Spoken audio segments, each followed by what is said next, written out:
channel. So today we're doing something a little bit different. As you've noticed on my channel, I've been loving to experiment with new things. So today we're doing this fun little save. It's for 8 and up, but I thought it would be fun to see how long it will take me, just for the funs of it. So let's start an unboxing. Okay, so it's got this little sticker. Let's take that off. And it says it has everything inside of it. It says no children under 36 months, so I'm good there. It looks all complete, so let's open it. So okay, there's a little pouch in here. So that's the wood. And I think that's the rest of it. And oh yeah, there are instructions. This is everything that's included. And here we have the pictures. It shouldn't be that hard, right? Let's take this out. Got some screws. This is the lock. Don't know if are these 9s or are these 6s. Well, we're probably figuring it out. A little nail file.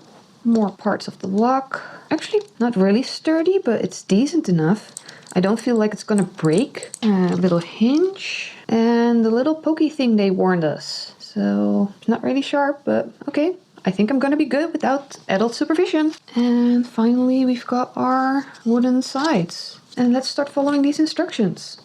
So, it doesn't really show which panels to use. Are it these, or do I need this one? So this should be for an 8 and up. Like, I'm already confused. So what I was thinking is actually painting it first and then putting it together. Because if I put everything on here now, I'm not going to be able to reach behind this. What I'm going to do is I'm going to turn this into a little piggy bank. So I'm going to be making a little slot in the top here and painting the whole thing. So putting it together would be kind of wasting my time right now. Let's paint this first and get back to it later. So I double checked all my sides if they are the smooth side.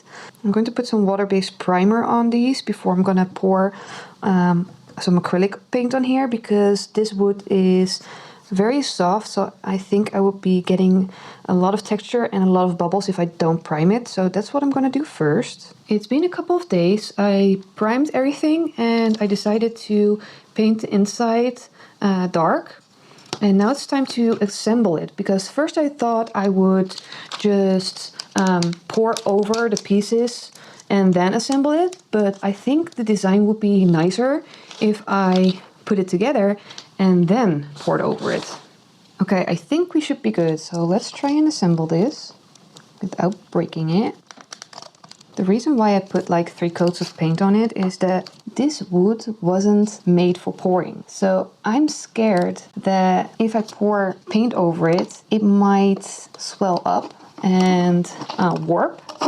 And then it might not work as intended. So that's why I went with all the coats of paint, just to seal everything in.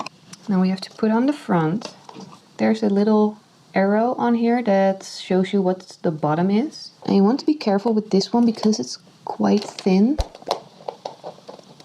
And I put some tape on the inside of the door and this, because when I'm pouring the paint, I don't want it to cover everything and go inside. So the box is complete, and now we just have to put in the screws, and there are really short ones and there are longer ones. So I'm guessing by putting the screw into the wood, it's going to expand the little slot and secure it. At least that's what my theory is about it. So I'm using the same colors as a previous piece, because I really loved how the lines looked with those colors. So let me show you. This is the piece. I'm just showing you what I wanted to create. These lines, I really want to get it on here. So hopefully that will work.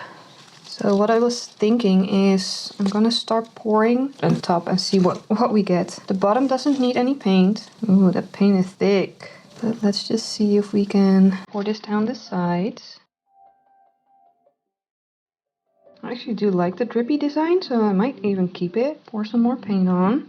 The reason why I'm using a split cup is so the colors don't mix too much. Because if I would have done like a flip cup or anything other, it would already be all mixed together. I want to go for this side like this.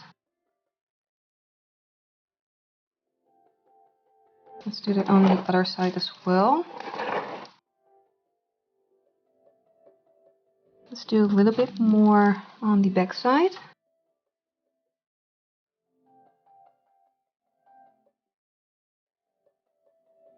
I'm really liking how it looks, so let's try and turn it around without smushing it too much.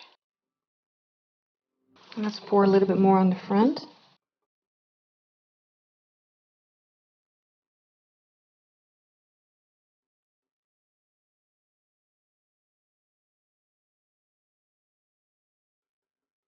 I think I want to keep it like this. So let's hope it dries nice and I'll show you when it's dry. So here it is, it's been a week and it's fully dry now and I'm really loving how it turned out. It dried absolutely perfectly, no cracks. So what I'm gonna do is I'm gonna take off the tape, sand some edges, make sure that the door can open and close, and I'm probably gonna add a layer of resin on top. I will show you when it's done. Oh, and look at how this design turned out on the top. Isn't it stunning? Let's finish this one up. So I painted the inside and the outside is all done. I think I'm gonna start by putting on the hinge. I think I need these tiny screws for this part. These are so hard to get into the holes because they don't have a point, so they keep wanting to slip all over the place. Then I've got two long ones. And I'm guessing it's for that part here, as it's pretty thick. So I think that these are for here. I'm surprised if a kid can get this done by himself. And these screws are also really long, but these are the only two that fit. See, they come out on the other side. I think we need to put this plate on here so the door won't fall through. It needs to go in with this at the same time. Like, these screws are not that long. Like, I'm confused as how these are going to hold both. But I don't have any more of those long ones. So again, if I'm struggling, an 8-year-old is going to have a hard time. So I changed these screws out for the top, the ones on the front here, because this plate wasn't being secured with the short ones, and I put this on backwards, so I have to redo that. But first, let's just get the hinge. I really think they gave us the wrong kind of screws for this project, because if I look at here, it says 22 of 7mm and 4 of the short ones, but it doesn't say anywhere for the longer ones. So I think they made some sort of mistake, because all the places where a screw goes are done and I'm left with 5. That's really weird. So it's like IKEA. You never know what you get or what you're left with. So let me just quickly change that over. So I've got everything in place and it does lock. It's a bit fiddly, but it does open and close.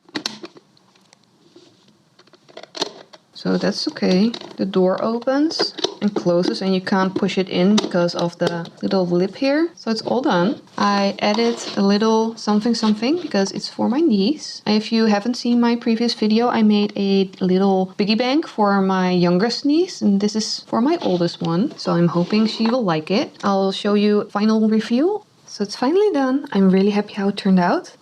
It's really nice and colorful and it was really fun to make. So I figured out how to change the lock. You can actually scan the code on the box and it will show you. I would love to hear your thoughts on this project and if you would try it yourself. But I want to thank you for watching and I hope to see you in the next one. Bye everyone!